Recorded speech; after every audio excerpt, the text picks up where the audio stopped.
Marzo de ahora. A sus 68 años, el sueño profundo era un lujo perdido junto con tantas otras cosas. La compañía de su esposa, muerta hace 12 años, la presencia de sus hijos que eligieron Monterrey y nunca volvieron. Se levantaba en la oscuridad absoluta de su rancho, en las montañas del sur de Coahuila, donde la electricidad llegaba de un generador viejo que encendía solo 2 horas al día. La casa olía a tabaco frío, a madera sin barnizar y a ese polvo mineral que se filtraba por todas las rendijas. Afuera, en el perímetro de su propiedad de 40 hectáreas, sus 3 dogos argentinos patrullaban con regularidad de centinelas. Los había criado desde cachorros, descendientes de una línea pura traída desde Córdoba hacía 15 años. No eran mascotas. Eran guardianes entrenados para detectar y enfrentar amenazas de hasta 100 kilos. Macario preparaba café en una cafetera de peltre sobre la estufa de leña, observando por la ventana cómo el amanecer pintaba de gris las formaciones rocosas que rodeaban su rancho. La geografía aquí era hostil. Desfiladeros de piedra caliza erosionada, vegetación xerófita armada de espinas, barrancas sin fondo. La ciudad más cercana quedaba a 2 horas en camioneta 4x4, por caminos que las lluvias convertían en ríos de lodo. Su vecino más próximo, don Servando, vivía a 8 kilómetros al este, y Macario no lo visitaba ni era visitado. Esa soledad no era accidental. El rancho tenía una reputación extraña en la región. En las tierras de Macario Saldívar, los predadores naturales no cazaban. Pumas que merodeaban otros ranchos evitaban el suyo. Coyotes que aullaban en las montañas circundantes callaban al acercarse a su perímetro. Hasta los zopilotes desviaban su vuelo cuando cruzaban sobre sus corrales. Los lugareños llamaban a su propiedad el silencio, un nombre que Macario nunca había alentado pero tampoco contradicho. Él sabía la razón de esa ausencia antinatural de depredación, un conocimiento transmitido por su abuelo paterno en 1963, 6 meses antes de que el viejo muriera gritando sobre cosas que miraban desde las ventanas. Era un secreto que Macario cargaba como cicatriz interna, algo que moldeaba sus acciones sin necesidad de palabras. Por eso mantenía a los dogos patrullando solo el perímetro exterior. Por eso nunca, en 42 años viviendo aquí, había entrado al celero viejo que se levantaba a 50 metros de la casa principal, construido sobre una gruta natural que su abuelo había bloqueado con piedras y cemento en 1956. Por eso el Winchester calibre .30-30 de 1952 colgaba siempre cargado junto a la puerta. Mientras el café hervía, Macario escuchaba los sonidos matutinos del rancho, el balido ocasional de las cabras, el roce de las patas de los dogos sobre tierra compactada, el crujido de la madera adaptándose a la temperatura. Pero había algo más, algo que solo se percibía por su ausencia. No cantaban grillos con frecuencia normal. No había ese zumbido constante de insectos nocturnos que caracterizaba otras propiedades. El aire mismo parecía más denso aquí, como si la tierra exhalara algo invisible que ahuyentaba a lo pequeño y lo salvaje. Se servía café en una taza de metal abollada, sin azúcar, y salía al porche. El frío de marzo en las montañas era cortante, un tipo de frío seco que hacía doler los huesos viejos.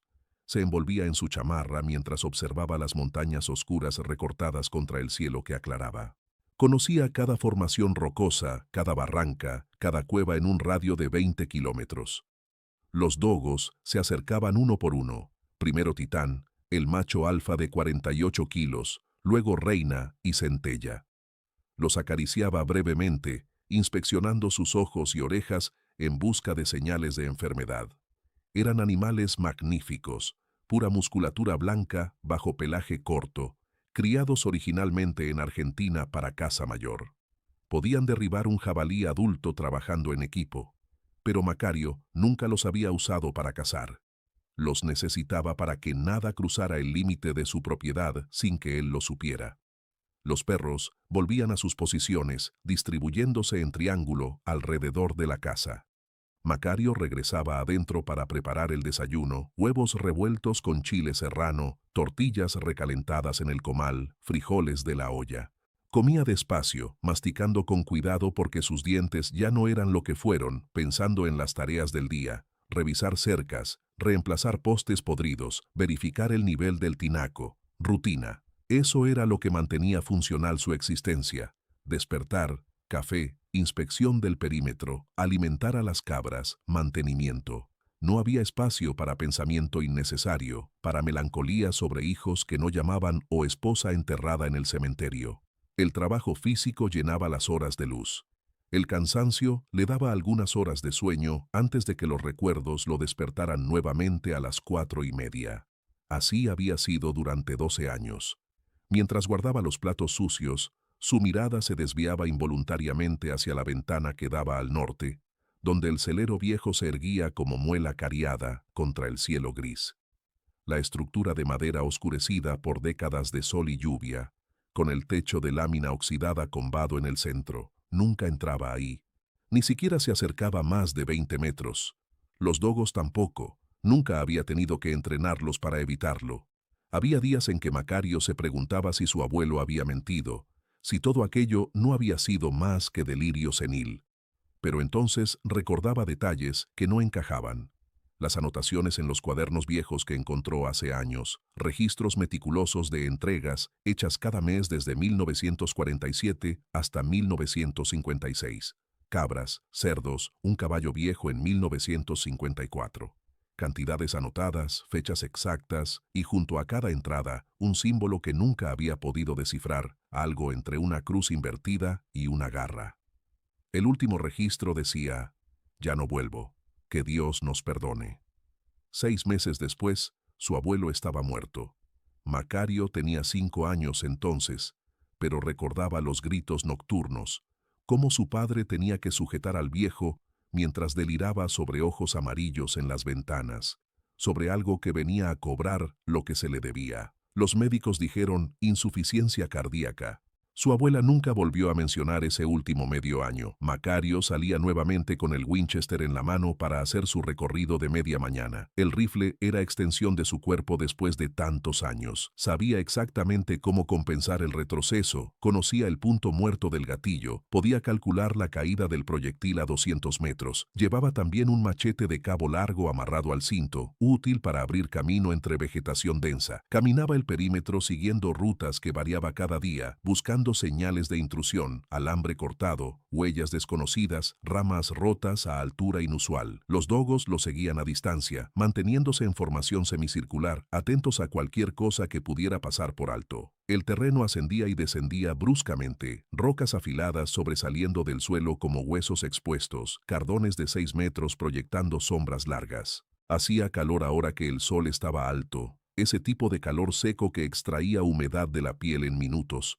No encontraba nada inusual esa mañana, sus propias botas, las patas de los perros, marcas ocasionales de liebres. Regresaba a la casa cerca del mediodía, sudando bajo la chamarra que ya se había quitado. Preparaba algo simple para comer, bebía agua directamente del filtro de barro, se sentaba en la silla de mimbre del porche a fumar un cigarro mientras las cabras rumiaban en la distancia. Esta era su vida. Este era el precio de guardar un secreto que no comprendía del todo, pero que sabía, con certeza animal, que era real.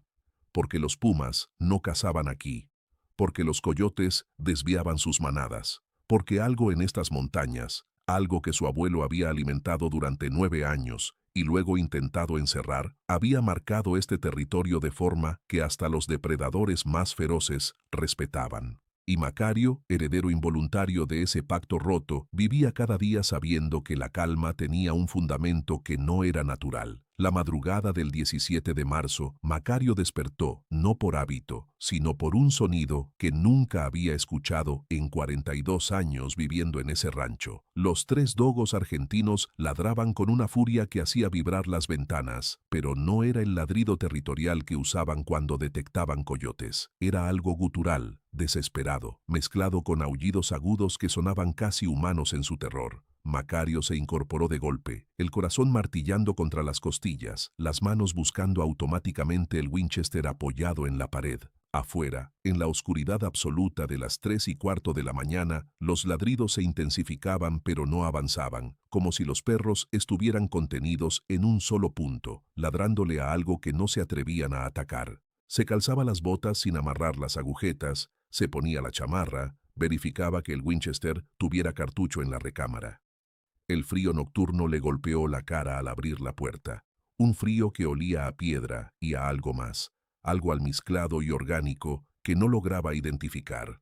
La linterna arrojaba un cono amarillento de luz que apenas penetraba la oscuridad del patio. Los dogos estaban pegados contra la pared del celero viejo, los tres juntos, en una masa temblorosa. Titán, el macho que una vez había enfrentado solo a un jabalí de 90 kilos, tenía las orejas completamente pegadas al cráneo, el rabo metido entre las patas, temblando de forma que Macario nunca había presenciado. Reina y Centella gemían agudamente, un sonido de sumisión total que los perros solo emitían ante amenazas imposibles de vencer. Macario avanzaba despacio, el rifle levantado, el dedo rozando el guardamonte, barriendo el área con la linterna. La luz captó algo en el suelo, a 6 metros de la puerta principal. Huellas. Pero no huellas de ningún animal que Macario conociera después de casi 7 décadas viviendo en estas montañas. Las impresiones eran profundas, hundidas en la tierra dura como si algo de peso descomunal hubiera caminado ahí. 4 marcas de dedos gruesos, cada una terminando en un surco de garra que medía fácilmente 8 centímetros. Pero lo que helaba la sangre era la quinta marca, separada de las otras 4, opuesta como un pulgar rudimentario, y el patrón no era cuadrúpedo sino bípedo. Huellas alternadas de pie izquierdo y derecho, con una zancada de casi 1,20 m entre cada impresión. Macario se arrodillaba junto a la huella más clara, acercando la linterna, sintiendo cómo el pulso le retumbaba en las sienes. La tierra alrededor de las garras estaba arañada hacia atrás, como si la criatura hubiera excavado ligeramente con cada paso. El tamaño total de la huella superaba los 30 centímetros de largo por 20 de ancho. Ningún puma dejaba marcas así. Ningún oso negro. Esto era algo que caminaba en 2 patas y pesaba lo suficiente para dejar impresiones de 3 centímetros de profundidad en suelo que Macario apenas podía marcar con su propio peso. Seguía el rastro con la linterna, el Winchester, firmemente apretado contra el hombro, listo para disparar a cualquier cosa que se moviera. Las huellas venían desde el norte, desde la dirección del celero viejo. Macario sentía como algo frío se instalaba en su estómago, una premonición que no necesitaba palabras. Los dogos seguían temblando contra la pared. Ninguno se atrevía a seguirlo cuando avanzaba hacia el celero, siguiendo el rastro de huellas imposibles. La estructura de madera oscura se levantaba contra el cielo sin estrellas, más oscura que la oscuridad circundante. Macario nunca entraba ahí. Llevaba décadas sin acercarse a menos de 20 metros. Pero ahora las huellas lo conducían directamente a la puerta lateral del celero, una puerta de tablones gruesos que él mismo había asegurado con cadena y candado hacía años, siguiendo instrucción de su padre. No entres nunca ahí, no importa qué escuches. Esa puerta debe permanecer cerrada. La puerta ya no estaba cerrada. Los tablones habían sido arrancados desde adentro, astillados con tanta fuerza que fragmentos de madera estaban esparcidos en un radio de 3 metros. El candado seguía cerrado, pero era irrelevante. Los herrajes habían sido arrancados de cuajo, dejando agujeros en la madera donde los tornillos de 5 pulgadas habían sido extraídos como si fueran tachuelas. Macario alumbraba el interior con mano temblorosa. El celero era un espacio rectangular de unos 8 metros de largo por 5 de ancho, con techo bajo y vigas carcomidas. Herramientas oxidadas colgaban de las paredes, sacos de arpillera podridos se apilaban en las esquinas. Pero lo que capturaba la atención estaba al fondo, donde el suelo de tierra descendía hacia una depresión natural. La gruta. El lugar que su abuelo había bloqueado en 1956 con piedras y 2 sacos de cemento, sellándola como se sella una tumba. El sello había sido destruido. Las rocas grandes que formaban la barrera estaban esparcidas, algunas rotas en fragmentos, otras empujadas contra las paredes. El cemento había sido excavado, fragmentado, removido con fuerza bruta que había dejado marcas de garras en las piedras circundantes. La entrada de la gruta, un agujero irregular de aproximadamente 1 metro de diámetro, exhalaba un olor que hizo retroceder a Macario 2 pasos. Descomposición mezclada con almizcle animal, algo antiguo y húmedo, tierra que nunca había visto luz solar y carne que llevaba demasiado tiempo en la oscuridad. Alumbraba el agujero, pero la linterna no penetraba más de 2 metros antes de que la oscuridad absorbiera la luz. Podía ver marcas de arrastre en la tierra del interior, surcos profundos donde algo grande había trepado, excavado, forzado su salida después de décadas encerrado. La tierra removida era reciente, húmeda aún, no llevaba más de 12 horas expuesta al aire. Retrocedía lentamente del celero, sin darle la espalda a la gruta abierta, el rifle apuntando hacia la oscuridad interior mientras salía de espaldas. Los dogos seguían pegados a la pared exterior. Ninguno había cruzado el umbral. Afuera Macario respiraba profundo el aire frío de la madrugada, intentando procesar lo que acababa de confirmar. Lo que su abuelo había encerrado ahí, lo que fuera que había alimentado durante 9 años antes de intentar contenerlo, ya no estaba contenido. Había salido, y las huellas que rodeaban su casa, las marcas de algo bípedo y descomunal, indicaban que esa cosa había estado observando donde Macario dormía, estudiando la casa, quizá decidiendo si entrar o esperar. El pensamiento le provocaba náuseas. Algo con garras de 8 centímetros había estado parado a 6 metros de su puerta mientras él dormía, y solo los dogos, alertados por algún sentido que los humanos no poseían, habían despertado a tiempo para hacer suficiente escándalo. Macario silbaba a los perros, un silbido bajo que usaba para llamarlos sin gritar. Los 3 se acercaban temblando, pegándose a sus piernas, buscando protección. Los guiaba de vuelta a la casa, cerrando la puerta con seguro y tranquera, algo que nunca hacía porque nunca había necesitado hacerlo. Encendía el generador, aunque apenas eran las 4 de la mañana. Necesitaba luz. Necesitaba visibilidad. Las lámparas del interior proyectaban sombras duras contra las paredes de madera. Dejaba el Winchester sobre la mesa. Se servía un vaso de agua que bebía de golpe, sintiendo cómo el líquido frío bajaba por su garganta seca. Sus manos temblaban ligeramente, no de miedo, sino de adrenalina pura, el cuerpo preparándose para amenazas que la mente todavía intentaba comprender. Se sentaba junto a la ventana que daba al patio, observando la oscuridad exterior, esperando el amanecer, con el rifle cruzado sobre las rodillas y los 3 dogos echados a sus pies. Cuando la luz gris del amanecer finalmente empezó a diluir las sombras, Macario salía nuevamente, ahora con luz natural suficiente para inspeccionar el área completa. Las huellas formaban un patrón que le erizaba la piel. La criatura había circunvalado la casa 3 veces, acercándose un poco más en cada vuelta, como si estuviera midiendo distancias, estudiando ángulos de aproximación. Había marcas de garras en el poste de madera del porche, 4 surcos paralelos de 5 centímetros de profundidad. Había más huellas junto al corral de las cabras, aunque los animales estaban intactos, solo visiblemente nerviosos. Y luego estaban las marcas en su propia ventana del dormitorio, descubiertas cuando la luz del sol las iluminó directamente, 4 arañazos profundos en la madera del marco exterior, hechos a una altura de 2 metros del suelo, como si algo muy alto se hubiera parado ahí y arañado deliberadamente, dejando una firma, una advertencia.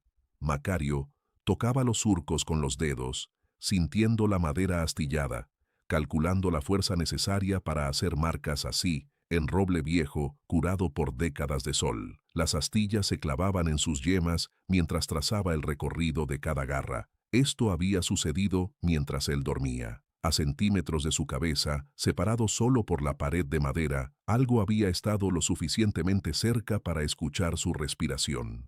El sol subía sobre las montañas orientales, bañando el rancho en luz dorada, que debería sentirse tranquilizadora, pero que ahora solo revelaba con más claridad la evidencia de una intrusión imposible.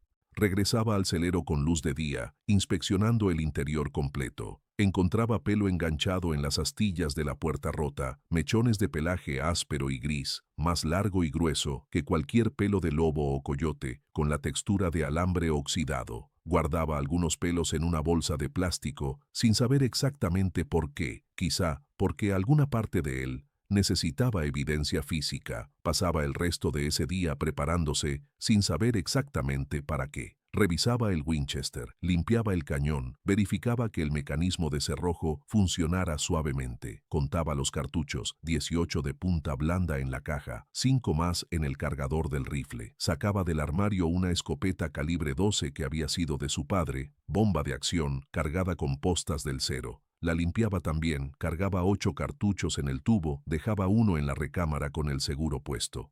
Distribuía armas por la casa, el Winchester junto a la puerta principal, la escopeta al lado de su cama, un revólver calibre 357 en el cajón de la cocina. Afilaba los machetes en la piedra de esmeril, probando el filo contra papel periódico que cortaba sin resistencia. Traía a los dogos adentro por primera vez en años, dejándolos dormir en el corredor, necesitando su presencia tanto como ellos necesitaban la suya. El sol se ponía temprano detrás de las montañas occidentales, sumergiendo el valle en sombras azules. Macario encendía el generador nuevamente. Iluminaba todas las lámparas de la casa, creando una isla de luz amarilla en la oscuridad creciente. Preparaba café fuerte. Se sentaba junto a la ventana con el Winchester en las rodillas, esperando. Los dogos levantaban las cabezas periódicamente, las orejas rotando hacia sonidos que Macario no percibía, pero ninguno ladraba. Las horas pasaban con lentitud agónica. A medianoche escuchaba el primer sonido anormal, un arrastre pesado sobre tierra, viniendo desde el norte, desde donde el celero se levantaba invisible en la negrura. Los 3 perros se ponían rígidos simultáneamente, un gruñido bajo emanando de las 3 gargantas, pero ninguno ladraba, como si ladrando pudieran atraer atención que preferían evitar. Macario apagaba las luces de la casa, dejando solo encendida una lámpara en el cuarto trasero, creando sombras confusas. Se posicionaba junto a la ventana lateral, usando el marco como cobertura. Al principio no veía nada, solo sombras de arbustos, el contorno oscuro del corral, la silueta negra del celero.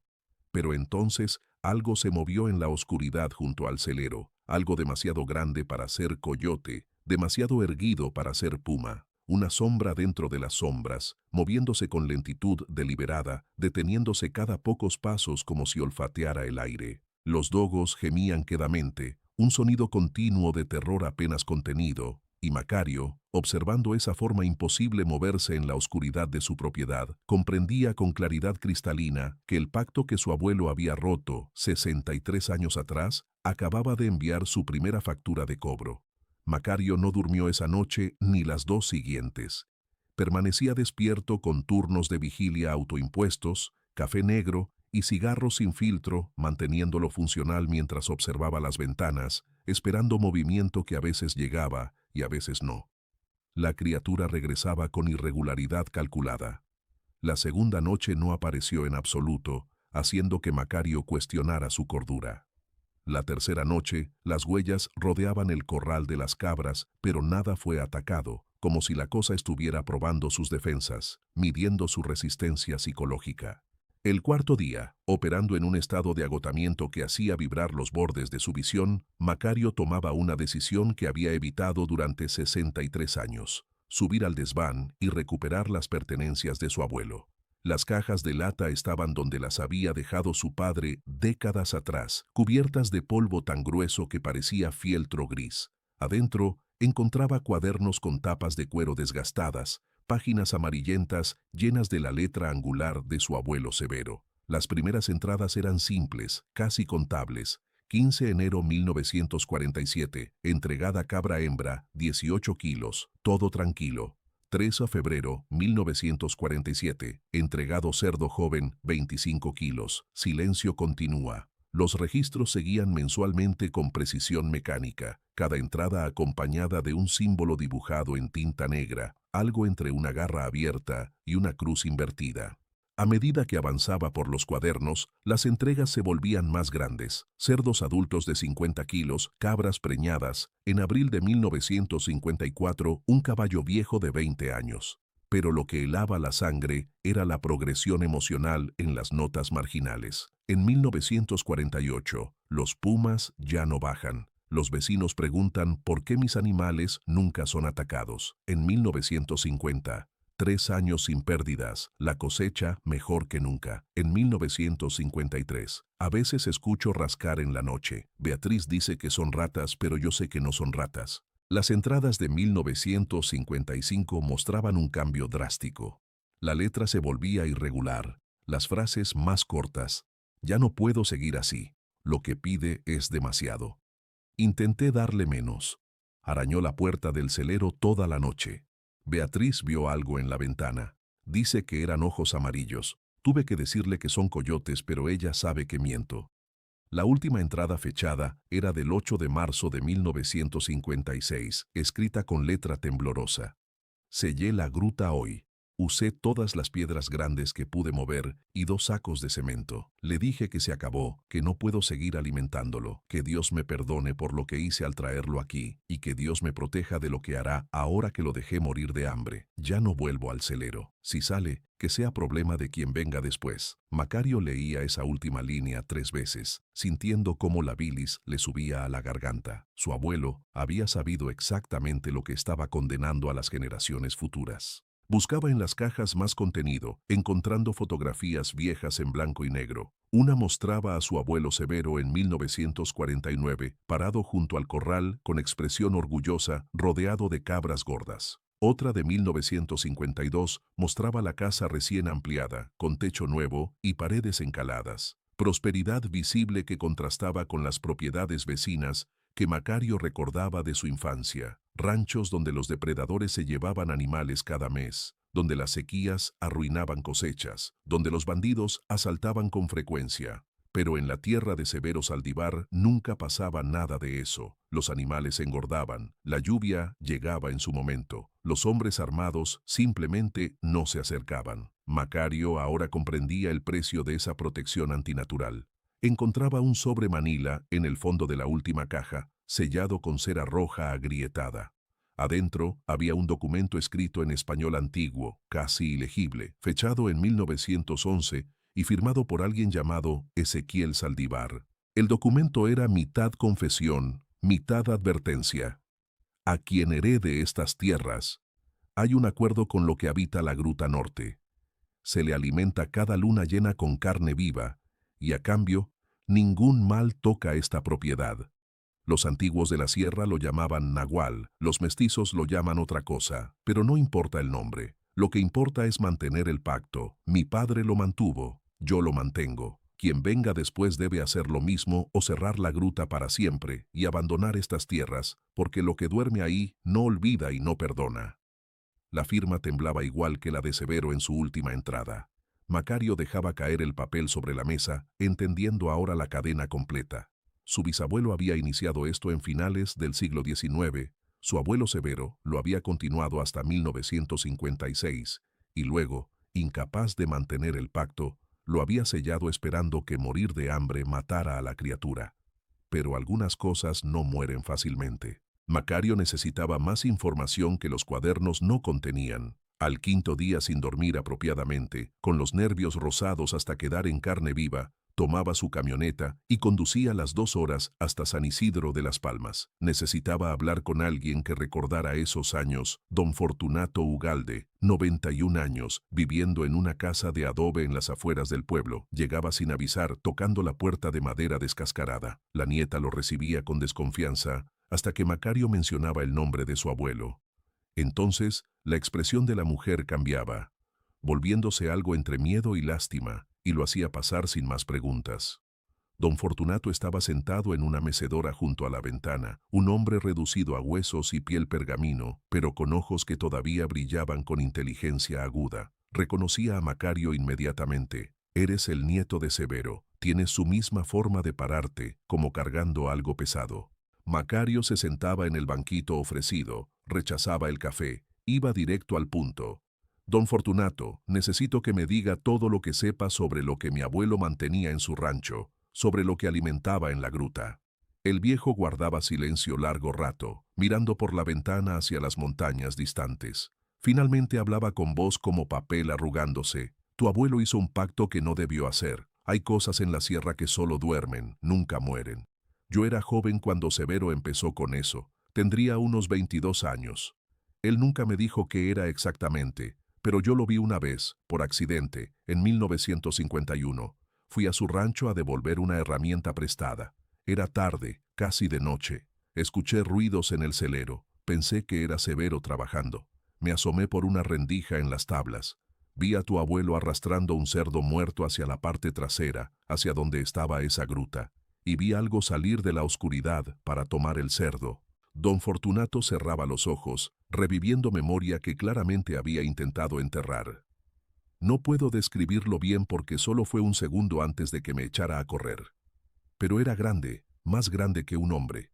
Caminaba en dos patas, pero encorvado. Tenía pelo por todo el cuerpo, pero también piel expuesta, como si estuviera enfermo, perdiendo pelaje. Las manos. Dios mío, las manos tenían dedos demasiado largos, con garras negras. Y los ojos reflejaban la luz de la lámpara de Severo, amarillos como azufre. El viejo abría los ojos, mirando a Macario con intensidad dolorosa. Tu abuelo me encontró corriendo en el camino. Me agarró del brazo y me dijo, lo que viste no existe. Si hablas de esto nadie te creerá, y yo negaré todo. Olvídalo, Fortunato. Por tu propio bien, olvídalo. Macario sentía cómo la habitación se volvía más pequeña, más caliente. ¿Qué era esa cosa? ¿De dónde vino?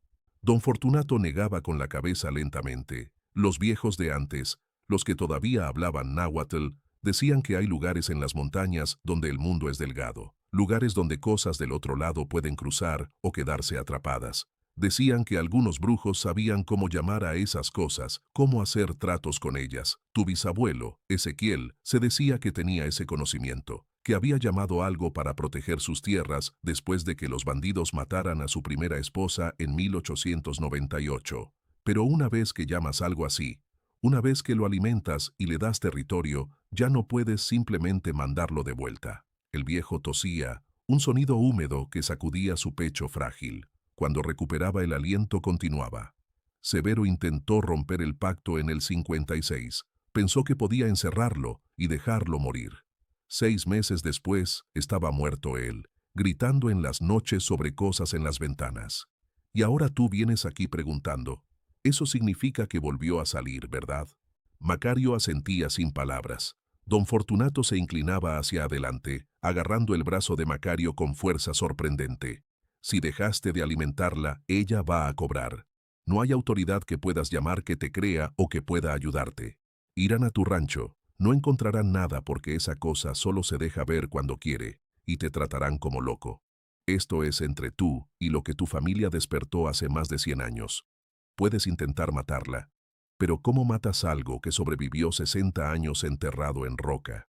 Puedes huir, abandonar las tierras, pero entonces ella se esparcirá por la sierra y atacará a otros. O puedes hacer lo que tu bisabuelo y tu abuelo hicieron, alimentarla y mantener el pacto. Esa es tu elección, Macario. Ninguna de las opciones es buena. El viejo soltaba su brazo, recostándose exhausto en la mecedora. Macario salía de la casa de don Fortunato, sintiéndose peor que cuando entró, con más preguntas y menos esperanzas. Conducía de vuelta a su rancho mientras el sol descendía, pintando las montañas de naranja y púrpura, colores hermosos sobre paisaje que ahora sabía contenía horrores que la mayoría de la gente ni siquiera podía imaginar. Llegaba a su propiedad al anochecer, encontrando nuevas huellas alrededor del corral, más profundas que antes, como si la criatura estuviera ganando peso o dejando de preocuparse por ocultarse. Los dogos lo recibían con alivio visible. Habían estado encerrados todo el día. Macario los dejaba hacer sus necesidades sin permitirles alejarse, llamándolos de vuelta adentro antes de cerrar con seguro. Preparaba algo de cenar sin hambre real, masticando tortillas y frijoles mecánicamente mientras revisaba las fotografías en la cámara digital, ampliando las imágenes de las huellas, buscando algún detalle que le diera ventaja táctica. Esa noche, la séptima desde que la criatura había salido, Macario decidía no esperar pasivamente. Tomaba el Winchester, una linterna de largo alcance y uno de los machetes recién afilados. Dejaba a los dogos adentro, pese a sus gemidos de protesta. Lo que planeaba hacer requería moverse silencioso. Salía por la puerta trasera, moviéndose pegado a la pared, usando las sombras proyectadas por la luna creciente. Su objetivo era llegar al celero e inspeccionar la gruta con luz apropiada, buscar evidencia de qué tan grande era el espacio interior, si había otras salidas, si podía bloquearse nuevamente. El trayecto de 50 metros nunca le había parecido tan largo. Cada crujido de gravilla bajo sus botas sonaba como disparo en el silencio nocturno. Cada sombra de arbusto mecida por el viento parecía movimiento hostil. Llegaba al celero sudando pese al frío, el rifle apretado contra el hombro, barriendo constantemente el área. Entraba al interior oscuro, encendiendo la linterna solo cuando estaba dentro, usando las paredes como cobertura parcial. La gruta abierta exhalaba ese mismo olor a descomposición y almizcle, ahora mezclado con algo más, sangre fresca. Se arrodillaba junto a la entrada, alumbrando el interior. El túnel descendía en ángulo de 30 grados aproximadamente, las paredes de roca húmeda y desigual. A 3 metros de profundidad, la linterna captaba reflejos, huesos, costillas grandes, probablemente de vaca o caballo, cráneos más pequeños de cabras y cerdos, pilas de huesos acumulados durante años, décadas quizá, evidencia física de todas las entregas documentadas en los cuadernos de su abuelo. Y entre los huesos, algo más reciente. El cadáver parcialmente devorado de un venado cola blanca, arrastrado aquí probablemente hace días, la carne ya oscura y putrefacta. Macario entendía entonces lo que estaba pasando. La criatura estaba cazando nuevamente, reaprendiendo habilidades olvidadas. Estaba probando su territorio expandido, tomando presas del bosque circundante. Macario retrocedía de la gruta, sintiendo claustrofobia súbita, necesitando aire fresco. Salía del celero demasiado rápido, sin checar apropiadamente sus alrededores, violando protocolos básicos de seguridad. Por eso no vio la figura parada a 20 metros de distancia hasta que fue demasiado tarde para buscar cobertura. La criatura estaba ahí, inmóvil en la claridad lunar, tan absolutamente quieta que por un segundo su cerebro intentó reclasificarla como formación rocosa. Pero entonces se movió. Un cambio de peso de una pata a otra, y toda ambigüedad se evaporaba. Era exactamente lo que don Fortunato había descrito, bípeda pero encorvada, de altura imposible, incluso agachada, cubierta de pelaje irregular que dejaba parches de piel gruesa expuesta. Las patas traseras eran digitígradas, apoyándose en dedos largos con articulaciones invertidas. Los brazos colgaban casi hasta el suelo, desproporcionadamente largos, terminando en manos híbridas con 5 dedos, 4 con garras negras curvas. El torso era barril sólido de músculo, pero era el cráneo lo que verdaderamente congelaba la sangre. Un hocico alargado que mostraba dientes enormes incluso con las mandíbulas cerradas, orejas puntiagudas pegadas hacia atrás, y ojos que reflejaban la luz de la linterna en ámbar brillante, mirándolo con inteligencia calculadora que ningún animal puro debería poseer.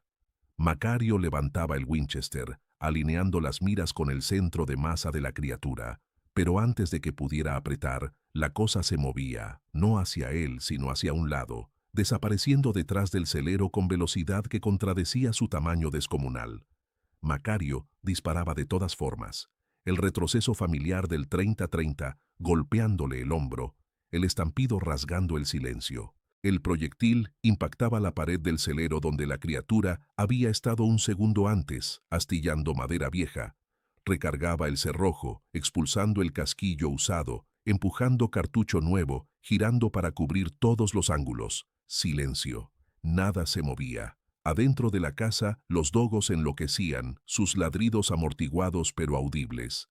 Macario retrocedía hacia la casa, sin correr, porque correr invita a persecución, moviéndose rápido pero controlado, el rifle apuntando constantemente al área donde la criatura había desaparecido. Llegaba a la puerta, abriéndola solo lo suficiente para deslizarse adentro, cerrándola y trancándola con manos temblando ahora de descarga de adrenalina. Los dogos saltaban a su alrededor, lamiéndole las manos, gimiendo. Macario se dejaba caer en la silla junto a la mesa, respirando profundo, procesando lo que acababa de ver. La criatura era real, no era alucinación, no era sombra malinterpretada. Era biológicamente imposible pero tangible, algo que se movía y respiraba y pensaba, algo que lo había mirado directamente y había elegido no atacar, no todavía, porque el juego no había terminado. Macario comprendía con claridad que había cruzado un umbral. Ya no estaba preparándose para posible amenaza. Estaba en guerra activa con algo que su familia había traído a este mundo hacía más de un siglo. Algo que conocía cada piedra de estas montañas mejor que él. Algo que tenía toda la paciencia del mundo porque ya había esperado 63 años. Y que eran unos días más cuando la presa finalmente estaba asustada, acorralada y completamente sola. Macario no esperó a que la criatura eligiera el momento del enfrentamiento final. 2 días después del avistamiento directo, con los nervios templados por falta de sueño y demasiado café, tomaba una decisión táctica: preparar el terreno para un enfrentamiento en sus propios términos, usando los únicos recursos que lo diferenciaban de las víctimas anteriores. Tenía 3 ventajas que ni su abuelo ni su bisabuelo habían poseído. Primera, los dogos argentinos, animales criados específicamente para caza mayor, capaces de sostener a un jabalí de 100 kilos hasta que el cazador llegara con el tiro mortal. Segunda, conocimiento íntimo de cada metro de su propiedad, cada barranca, cada afloramiento rocoso, cada punto de emboscada natural que había mapeado durante 4 décadas. Tercera, experiencia con armas de fuego que su abuelo nunca tuvo, años de caza que le habían enseñado a calcular distancias, compensar viento y colocar disparos letales en objetivos moviéndose a velocidad. Si iba a morir, moriría peleando con cada ventaja que pudiera construir. Pasaba la mañana convirtiendo su rancho en campo de batalla preparado. Primero sacaba 6 reflectores de halógeno del cobertizo trasero que usaba para trabajar en la camioneta durante emergencias nocturnas. Los distribuía en triángulo, alrededor del área abierta entre la casa y el celero, conectados al generador mediante cables de extensión que tendía cuidadosamente, asegurándolos con estacas. Cuando encendiera el generador y activara los reflectores, el área completa quedaría iluminada como estadio deportivo, eliminando las sombras donde la criatura podía ocultarse. Segundo, arrastraba de la bodega 3 tambores de 200 litros vacíos y oxidados. Los posicionaba como barricadas improvisadas en puntos estratégicos, creando cobertura parcial desde donde podría disparar sin quedar completamente expuesto. No detendría las garras de esa cosa, pero le darían fracción de segundo extra para reaccionar si la criatura cargaba. Tercero, preparaba a los dogos para lo que les pediría hacer. Titán, Reina y Centella no eran animales de ataque entrenados para humanos, pero sí tenían instinto de manada refinado mediante años de cazar juntos. Macario pasaba 1 hora trabajando comandos con ellos en el patio. Cercar los hacía formar triángulo alrededor de un objetivo. Sostener los mantenía ladrando y amenazando sin atacar directamente. Soltar los hacía retroceder inmediatamente. Y el comando que esperaba no tener que usar, morder, acompañado de señal manual que los enviaba directamente a atacar. Los perros respondían con precisión, resultado de años de trabajo conjunto. Macario sabía que contra algo del tamaño y fuerza de esa criatura, los dogos probablemente no sobrevivirían un enfrentamiento directo. Pero no los necesitaba para matar a la cosa. Los necesitaba para distraerla, para forzarla a dividir atención entre múltiples amenazas, mientras él alineaba el disparo que realmente contaba. Cuarto, establecía campos de fuego desde la ventana norte de su casa con línea de visión clara a 180 grados del patio. Removía muebles que bloqueaban esa ventana, posicionaba la mesa como apoyo para el rifle, contaba las distancias: 15 metros hasta el primer tambo, 25 hasta el celero, 40 hasta el límite del área iluminada. A esas distancias, con el Winchester .30-30 y cartuchos de punta blanda, cada disparo que conectara en zona vital causaría daño masivo. Cargaba el rifle completamente, 5 cartuchos en el cargador, 1 en la recámara. 6 disparos antes de necesitar recargar. Dejaba la caja de municiones abierta sobre la mesa, practicando el movimiento de tomar cartuchos y recargar hasta que podía hacerlo sin mirar. La escopeta calibre 12 quedaba apoyada junto a la puerta, cargada con 8 postas del 0. El revólver .357 iba en su cinturón, 6 balas de punta hueca en el cilindro. Los machetes recién afilados quedaban distribuidos estratégicamente. Si las cosas llegaban a distancia de machete, probablemente ya estaba muerto, pero la ilusión de preparación completa lo ayudaba a mantener la mente funcionando. El sol descendía temprano esa tarde, ocultándose detrás de nubes grises que prometían lluvia, pero no la entregaban. Macario preparaba café, más fuerte que nunca, bebiendo taza tras taza, mientras observaba las sombras alargarse sobre su propiedad. A las 6 de la tarde, con oscuridad casi completa, encendía el generador. El motor diésel tosía 2 veces antes de estabilizarse en ronroneo constante. Activaba los reflectores de halógeno uno por uno. Luz blanca y brutal inundaba el patio, convirtiendo la noche en día artificial, eliminando cada sombra, cada escondite. Cualquier cosa que se acercara al área iluminada sería visible a 200 metros. Macario se posicionaba junto a la ventana norte, el Winchester apoyado en la mesa, mirando ese círculo de luz que había creado. Los dogos estaban dentro, echados cerca de él pero alertas, las orejas rotando constantemente hacia sonidos que Macario no podía percibir. 7 de la noche pasaba sin incidentes. 8, 9. A las 10:15, Titán levantaba la cabeza bruscamente, las orejas tiesas hacia el norte. 5 segundos después, Reina y Centella hacían lo mismo. Los tres perros se ponían de pie simultáneamente, un gruñido bajo emanando de las tres gargantas. Macario aferraba el Winchester, quitando el seguro con el pulgar, acomodando la culata contra el hombro. Afuera, en el límite de la luz de los reflectores, algo se movía. No entraba al área iluminada todavía, solo se desplazaba en la oscuridad periférica, visible solo como sombra moviéndose contra sombras. Macario rastreaba el movimiento a través de las miras del rifle, esperando que la cosa cometiera el error de exponerse completamente. Pero la criatura no era estúpida, circunvalaba el perímetro iluminado, moviéndose en sentido contrario a las manecillas del reloj, probando cada ángulo, buscando punto ciego. Macario rotaba con ella, manteniendo el rifle apuntado. 10 minutos de este baile tenso, predador evaluando defensa de presa. Entonces, la criatura hacía algo inesperado. Se detenía completamente y rugía. No era aullido de lobo ni gruñido de puma. Era vocalización imposible. Algo entre rugido felino y grito casi humano, tan profundo que Macario lo sentía vibrar en su pecho, tan fuerte que hacía tintinear los vidrios de las ventanas. Los dogos retrocedían, las orejas pegadas al cráneo, pero Macario gritaba el comando, firmes, y los tres se detenían, temblando pero manteniéndose en posición.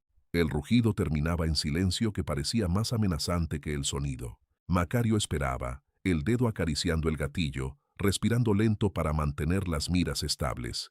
Entonces la criatura entraba a la luz, no corriendo, no cargando, sino caminando con deliberación calculada, erguida a su altura completa, que fácilmente superaba los 2,30 metros. Bajo la luz brutal de los halógenos, Macario podía ver cada detalle horrible. El pelaje áspero y gris, con parches calvos que mostraban piel gruesa y cicatrizada. Las patas traseras digitígradas, articulaciones torcidas hacia atrás. Los brazos desproporcionados, las manos híbridas con 5 dedos, el pecho barril sólido, y el cráneo, ese hocico alargado con dientes expuestos, ojos reflejando la luz en ámbar brillante, mirándolo directamente, desafiándolo. Macario centraba las miras en el pecho de la criatura y apretaba el gatillo. El disparo tronaba, el retroceso del Winchester familiar y controlado. Veía el impacto, la criatura se sacudía hacia atrás, una floración oscura apareciendo en su hombro izquierdo, donde el proyectil había penetrado, pero no caía, no gritaba, solo gruñía, un sonido bajo y furioso, y entonces sí cargaba, no hacia la casa sino hacia el lado, buscando cobertura detrás de uno de los tambos. Macario recargaba el cerrojo, expulsando el casquillo, empujando cartucho nuevo, girando para seguir el movimiento. La cosa era rápida, increíblemente rápida, cruzando 15 metros en 3 zancadas largas. Se agachaba detrás del tambo, solo parte de su cabeza y hombro visible. Sangre oscura manchaba su pelaje donde el primer disparo había conectado, pero la herida no parecía ralentizarla significativamente. Macario esperaba, las miras fijas en el borde del tambo, listo para disparar si la criatura exponía más superficie. Los dogos ladraban frenéticamente, raspando la puerta, queriendo salir. Macario gritaba, quietos, sin apartar los ojos. La criatura se quedaba detrás del tambo durante 10 segundos, 20, y Macario entendía lo que pasaba. La cosa estaba aprendiendo, adaptándose, reconociendo que las armas de fuego eran amenaza real. No era bestia estúpida operando solo por instinto. Era inteligencia cazadora evaluando táctica. Entonces se movía otra vez, no hacia adelante, sino hacia el lado, usando el tambo como escudo mientras se desplazaba hacia el celero. Macario disparaba 2 veces en rápida sucesión, los proyectiles perforando el metal oxidado del tambo, pero sin alcanzar el cuerpo detrás de él. La criatura llegaba al celero, desapareciendo en las sombras del interior. Macario maldecía entre dientes, recargando el Winchester completamente. 3 disparos usados, 3 restantes en el cargador, más 1 en la recámara. Esperaba que la criatura saliera, pero pasaban 30 segundos, 1 minuto, sin movimiento visible. Los reflectores iluminaban el exterior, pero no penetraban el interior oscuro. Macario tenía que tomar decisión, esperar que la cosa saliera o cambiar posición y forzar el enfrentamiento. Elegía la segunda opción. Agarraba la escopeta calibre 12, gritaba a los dogos, «conmigo», y salía por la puerta principal. El frío nocturno lo golpeaba, pero la adrenalina mantenía su cuerpo caliente. Los dogos salían tras él, formando triángulo instintivamente. Titán adelante, Reina y Centella en los flancos. Macario avanzaba hacia el celero, la escopeta apuntando a la entrada oscura, cada paso medido. A 10 metros del celero, se detenía, gritando en voz alta, «Ya sé que estás ahí, sal o entro a sacarte».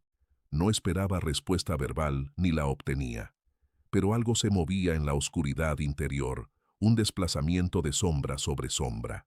Macario apuntaba la escopeta directamente a la entrada, el dedo tenso en el gatillo. Los dogos gruñían, posicionados en semicírculo detrás de él. La criatura emergía, pero no por la puerta frontal. Salía por el lado del celero, arrancando tablas de la pared con las manos, creando apertura nueva en un segundo. Salía a 4 patas esta vez, moviéndose como lobo, pero 3 veces más grande. Macario giraba, disparando la escopeta desde la cadera, la descarga de postas del cero tronando como cañón. Veía el impacto, perdigones rasgando el costado de la criatura, pelo y sangre volando, pero la cosa no se detenía. Gritaba, «¡Morder!», y los 3 dogos se lanzaban simultáneamente. 48 kilos de titán golpeaban el flanco izquierdo, dientes buscando tendones. Reina y Centella atacaban por el lado derecho, coordinadas. La criatura rugía, girando para enfrentar a los perros. Una garra se movía en arco demasiado rápido para seguir, golpeando a Centella en medio del cuerpo. La perra salía volando 3 metros, golpeando el suelo con sonido nauseabundo, quedando inmóvil. Macario bombeaba el mecanismo de la escopeta, expulsando el casquillo usado, cargando cartucho nuevo, apuntando a la cabeza de la criatura, ahora que Titán y Reina la mantenían parcialmente distraída. Disparaba. La descarga golpeaba el hombro y cuello, arrancando carne, salpicando sangre oscura. La criatura aullaba, sacudiendo a Titán de su pata, el perro volando, aterrizando mal, intentando levantarse con pata delantera claramente rota. Solo Reina seguía en la pelea, aferrada a la pata trasera derecha, sus 45 kilos de peso muerto colgando, dientes hundidos profundo. La criatura se giraba, intentando alcanzar a la perra con las garras, pero Macario ya estaba moviéndose, dejando caer la escopeta, sacando el revólver .357 del cinturón. A 5 metros de distancia, disparaba 3 veces en rápida sucesión. Los proyectiles de punta hueca impactaban centro de masa, uno en el costado, perforando entre las costillas, otro en el abdomen bajo. El tercero erraba cerca de la cabeza de Reina. La criatura soltaba un sonido entre gemido y rugido, finalmente mostrando señales reales de dolor. Soltaba a Reina de una patada brutal que enviaba a la perra rodando 6 metros, y entonces se giraba completamente hacia Macario, olvidando a los perros. Sangre brotaba de múltiples heridas en su cuerpo, el hombro donde el Winchester había conectado, el costado rasgado por la escopeta, las heridas de pistola en torso, pero seguía de pie, seguía moviéndose, y ahora cargaba directamente hacia Macario. Macario disparaba los 3 cartuchos restantes del revólver, todos conectando en el pecho de la criatura, viendo cómo la carne se abría, cómo la sangre volaba, pero sin detener el momentum de 200 kilos de músculo y furia. La criatura lo golpeaba como camión, mandándolo al suelo con fuerza, que expulsaba todo el aire de sus pulmones. El revólver vacío salía volando de su mano. La cosa se posicionaba sobre él, una rodilla presionando su pecho con peso que amenazaba colapsar sus costillas, una mano garra agarrando su garganta, apretando lo suficiente para cortar el flujo de sangre. Macario miraba directamente a la cara de la criatura, veía los ojos ámbar brillando con inteligencia, que era peor que cualquier ferocidad animal. Veía los dientes amarillos, manchados de sangre propia, el hocico a centímetros de su cara, sintiendo el aliento caliente que olía a carne podrida. La garra libre se levantaba, preparándose para descender, para abrir su estómago. Macario buscaba desesperadamente con la mano derecha, encontrando lo que sabía que debía estar ahí, el machete amarrado a su cinturón. Los dedos encontraban el mango, cerrándose alrededor de madera gastada. Sacaba el machete de la vaina justo cuando la garra descendía, bloqueaba con la hoja, el metal encontrando las garras en choque que hacía saltar chispas. El impacto reverberaba por su brazo, casi arrancándole el arma, pero mantenía el agarre. La criatura gruñía, sorprendida. Macario usaba ese segundo de confusión para girar la muñeca, cambiando ángulo del machete, y lo enterraba profundo en el costado izquierdo de la criatura, entre la quinta y sexta costilla, sintiendo cómo el filo penetraba músculo, cartílago, algo más blando que podían ser pulmones.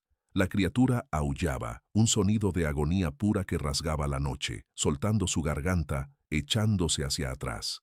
Macario giraba el machete antes de sacarlo, maximizando el daño interno. Y entonces tiraba con toda su fuerza. El filo salía cubierto de sangre oscura que borboteaba con burbujas de aire. Macario rodaba hacia el lado, tosiendo, aspirando aire, arrastrándose hacia donde había caído el Winchester. Sus dedos encontraban el rifle, lo agarraban, rodaba sobre su espalda apuntando hacia donde la criatura debía estar. La cosa estaba a 4 metros, de pie pero tambaleándose, una mano presionando la herida del costado de donde sangre brotaba en pulsos. Su pelaje estaba empapado de sangre de múltiples heridas, proyectiles de rifle, postas de escopeta, balas de revólver y ahora la herida profunda del machete. Ninguna herida individual era necesariamente mortal, pero el total acumulado estaba cobrando precio que ni siquiera su constitución imposible podía ignorar indefinidamente.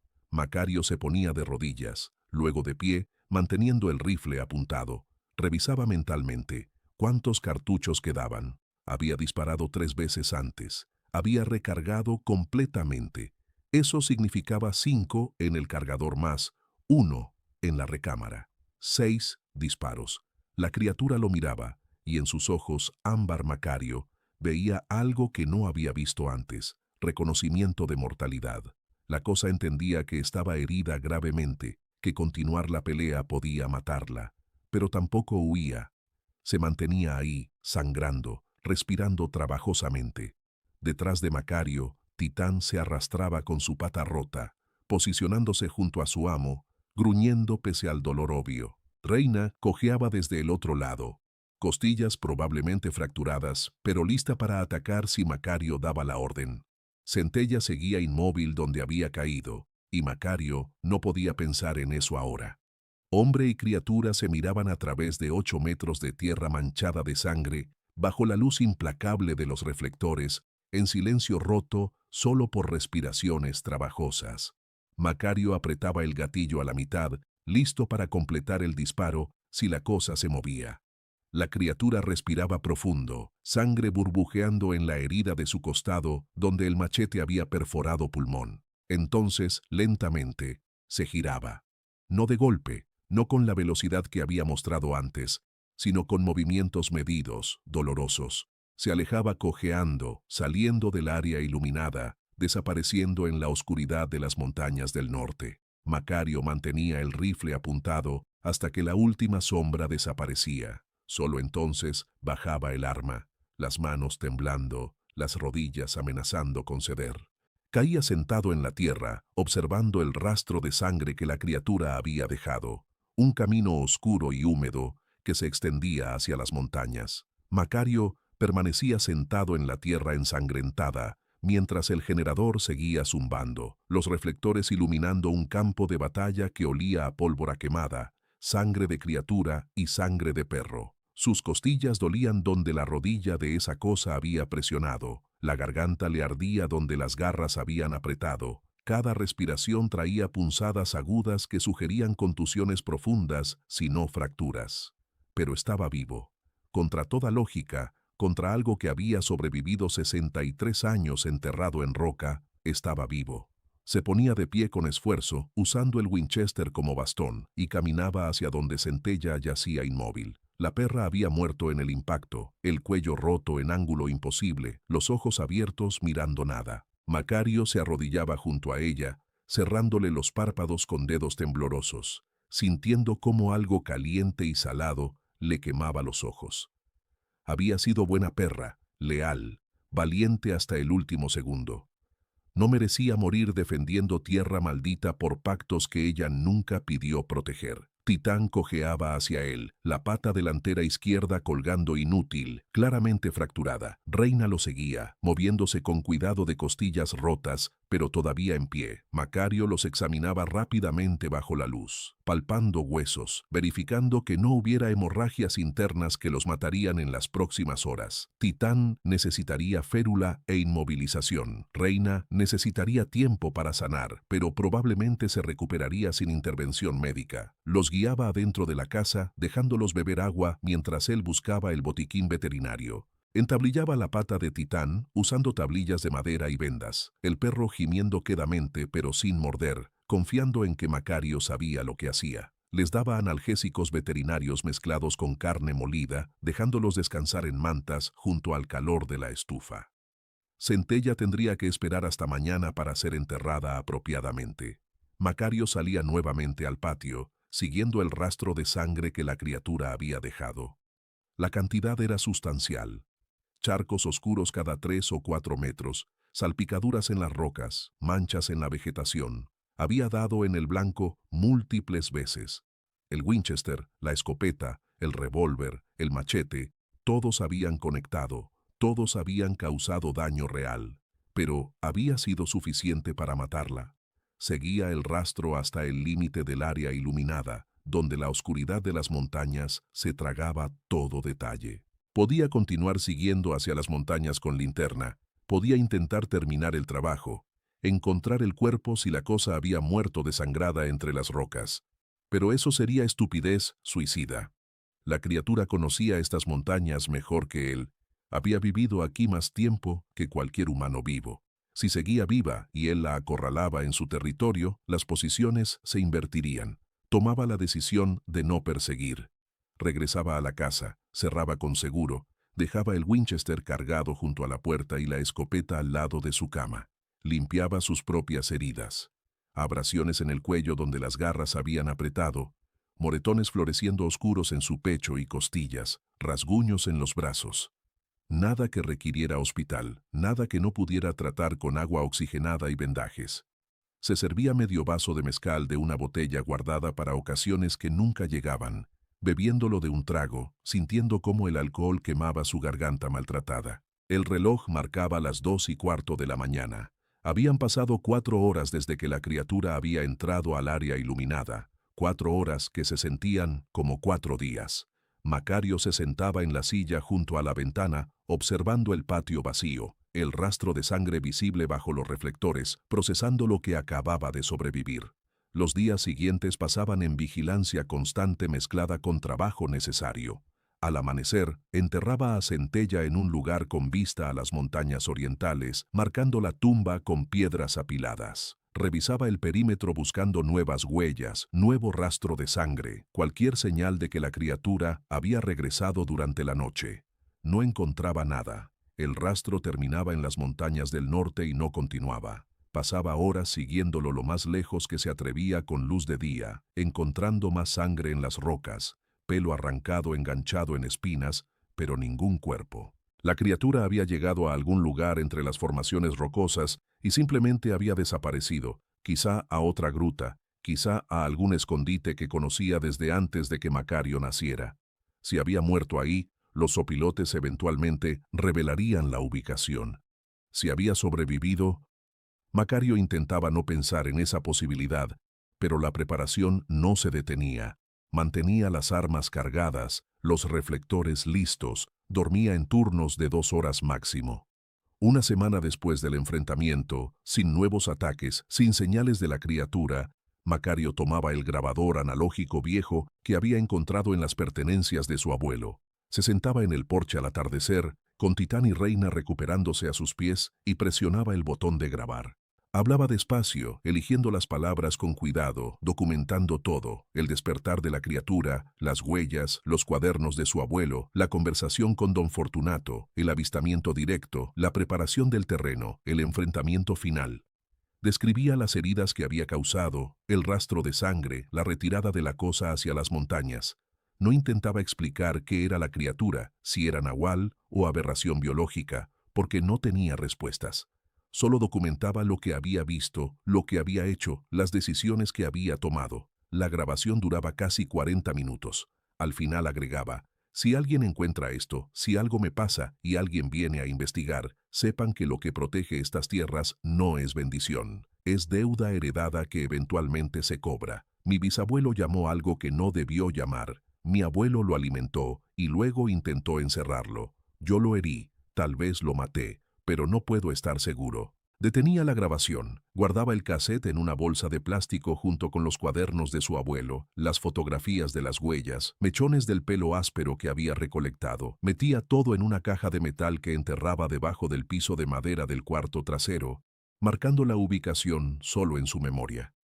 Si moría y alguien tenía que venir a reclamar la propiedad, sus hijos que nunca llamaban o algún primo distante encontrarían la caja eventualmente. Sabrían la verdad, o al menos tendrían acceso a ella. Lo que hicieran con esa información estaría fuera del control de Macario. Pasaban 2 semanas, 3, un mes completo desde el enfrentamiento. Las heridas de Macario sanaban, dejando moretones amarillos que eventualmente se desvanecían. La pata de Titán soldaba torcida pero funcional. El perro aprendía a caminar con leve cojera que probablemente lo acompañaría por vida. Reina se recuperaba completamente, sus costillas sanando sin complicaciones. Macario volvía a rutinas que ahora se sentían diferentes, cargadas con peso invisible. Alimentaba las cabras, reparaba cercas, revisaba el perímetro, pero cada sonido nocturno lo hacía alcanzar el rifle. Cada sombra inusual lo ponía en alerta. Los dogos, reducidos ahora a 2, patrullaban con nerviosismo que no habían mostrado antes. La tierra misma parecía diferente. Los pumas que antes evitaban su propiedad, ahora ocasionalmente dejaban huellas en los límites, como si probaran si la protección antinatural había terminado. Los coyotes aullaban más cerca que en décadas, como si el ecosistema estuviera reajustándose, reconociendo que algo había cambiado en el equilibrio de poder de estas montañas. Macario no sabía si eso significaba que la criatura había muerto o simplemente que estaba demasiado herida para mantener su presencia territorial. 2 meses después, manejaba al pueblo para comprar provisiones. En la tienda, don Servando, su vecino de 8 kilómetros al este, lo detenía con expresión preocupada. «Macario, ¿tú has visto algo raro últimamente?» Macario se tensaba, la mano instintivamente moviéndose hacia donde llevaba el revólver bajo la chamarra. ¿Cómo qué? Don Servando bajaba la voz.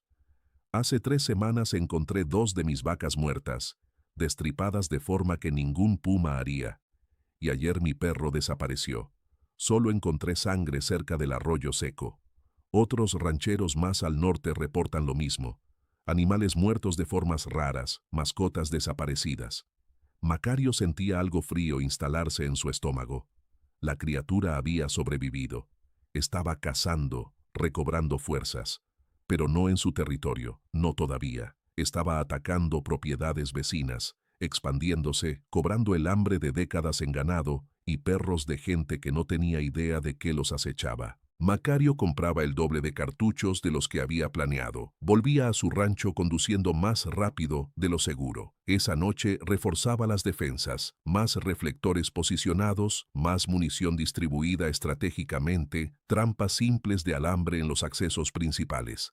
Los dogos dormían adentro ahora permanentemente, nunca solos afuera después del anochecer. Macario aceptaba que esto no había terminado, que probablemente nunca terminaría mientras él viviera en esta tierra. Había herido a la criatura, la había obligado a retirarse, pero no la había matado. Y algo que sobrevive a eso, algo que carga rencor además de hambre, eventualmente regresa.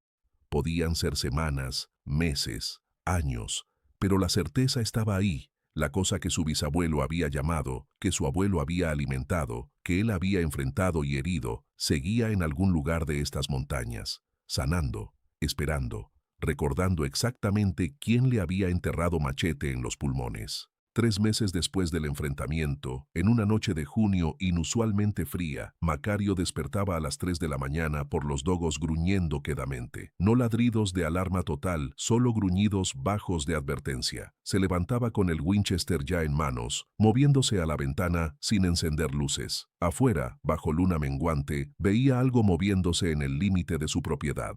Una sombra grande, bípeda, cojeando ligeramente, se detenía a 50 metros de la casa, en el borde exacto donde las huellas anteriores habían marcado el perímetro. Se quedaba ahí 5 minutos completos, inmóvil, mirando hacia la casa. Macario la observaba a través de las miras del rifle, el dedo acariciando el gatillo, sabiendo que a esa distancia y con esa luz podía conectar el disparo, pero sin garantía de resultado letal. La criatura finalmente se giraba, desapareciendo en las sombras de las montañas sin haber cruzado el límite invisible. Macario entendía el mensaje. La cosa estaba viva, había sanado lo suficiente para moverse, y quería que él lo supiera. No era ataque, era recordatorio. Sigo aquí, no he olvidado. Esto no termina.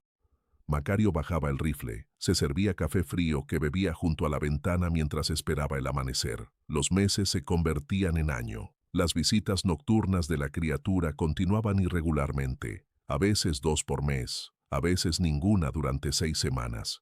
Siempre al límite de la propiedad, siempre observando, nunca atacando, como si estuvieran en tregua tácita, depredador y presa reconociéndose mutuamente como amenazas válidas, ninguno dispuesto a romper el equilibrio que ambos habían pagado con sangre para establecer. Macario envejecía más rápido ese año que en la década anterior, el cabello volviéndose completamente blanco, las arrugas profundizándose, el cuerpo moviéndose con rigidez de alguien que había peleado contra imposibilidad física y ganado solo técnicamente. Seguía vivo, seguía manteniendo su tierra, pero a costo que se medía en noches sin sueño, en reflejos permanentemente alertas, en la incapacidad de relajarse completamente nunca más. A veces, en las tardes tranquilas, se preguntaba si su abuelo había vivido así después de sellar la gruta, si el terror de saber que algo esperaba en la oscuridad había consumido sus últimos meses. Una tarde de febrero, casi año completo después del enfrentamiento, Macario se sentaba en el porche con Titán y Reina a sus pies, mirando el sol descender detrás de las montañas occidentales.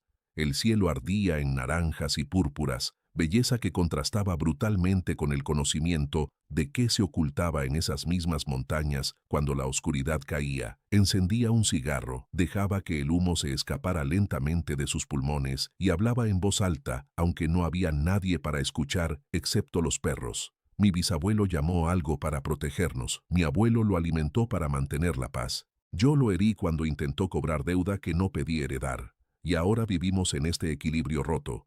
Ninguno de los dos ganando realmente, ambos simplemente sobreviviendo. Tiraba la colilla del cigarro, aplastándola bajo la bota. Pero al menos sigo siendo yo quien decide cuándo encender las luces. Sigo siendo yo quien sostiene el rifle.